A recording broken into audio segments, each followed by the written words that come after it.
Hello মনির ভাইয়া, আমি একটা বিষয় জানতে চাই যে কেন বেশিরভাগ মানুষ সারা জীবন গরিব থেকে যায়।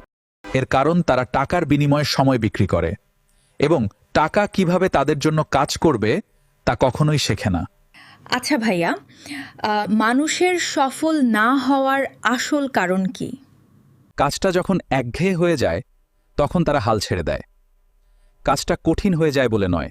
কোন জিনিসটা ধনীদের অন্য সবার থেকে আলাদা করে? তারা শুরুতেই ঝুঁকি নেয়, যেখানে অন্যরা সারা জীবন শুধু অপেক্ষাই করে। আচ্ছা ভাই, সবসময় ব্যস্ত থাকাটা আসলে কেন বিপজ্জনক? কারণ আপনার মনে হয় আপনি অনেক কাজ করছেন, কিন্তু বাস্তবে আপনার কোনো উন্নতি হচ্ছে না। মনির ভাইয়া, কোন একটি অভ্যাস আপনার জীবন বদলে দেবে? আপনি যা করবেন বলে কথা দিয়েছিলেন তা করা, এমনকি যখন আপনার তা করতে একদমই ইচ্ছে করবে না।